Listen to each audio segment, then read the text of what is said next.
এটি হচ্ছে 28 দিনের একটি পিল অর্গানাইজার। এটার মধ্যে হচ্ছে 7 দিন করে টোটাল 28 দিনের একটা সেটআপ দেওয়া আছে। যেমন আপনি দেখতে পাচ্ছেন 1 2 3 4 5 6 7 1 2 3 4 4 7 28।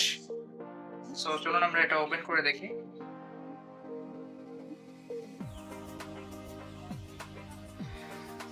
সো এটার মধ্যে আছে হচ্ছে টোটাল 28টা কন্টেইনার এবং এইগুলোকে হচ্ছে ডিভাইড করা হয়েছে মর্নিং, নুন, ইভিনিং অ্যান্ড বেড টাইমের জন্য, অর্থাৎ সকাল, দুপুর, সন্ধ্যা এবং রাতের জন্য। যাদের হচ্ছে দিনে 4 বার ওষুধ খেতে হয় তারা চাইলে আপনাদের সকল ঔষধ এটার মধ্যে হচ্ছে অর্গানাইজ করে রাখতে পারেন 7 দিনের জন্য। এখানে হচ্ছে ক্যালেন্ডার ওয়াইজ দেওয়া আছে। ক্যালেন্ডার বলতে বার অনুযায়ী, যেমন রবিবার, সোমবার, মঙ্গলবার, বুধবার, বৃহস্পতি, শুক্র, শনি, Sunday, Monday, Tuesday, Wednesday, Thursday, Friday, Saturday, এই অনুযায়ী একদম এটাকে অর্গানাইজ করা আছে।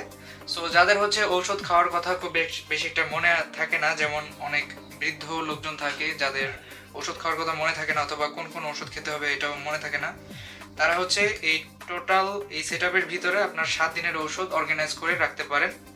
এতে আপনার সুবিধা হবে, আপনি হচ্ছে জাস্ট খুলে ফেলবেন ওই বারেরটা এবং খাবেন, দ্যাটস ইট। এভাবে হচ্ছে আপনি আপনার ডে টু ডে মেডিসিন নিতে পারেন। সো এই পিল অর্গানাইজারটি বর্তমানে আমাদের কাছে অ্যাভেলেবল আছে এবং এই পিল অর্গানাইজার সম্পর্কে আরো বিস্তারিত তথ্য আমাদের ডেসক্রিপশন বক্সে দেওয়া থাকবে। ধন্যবাদ।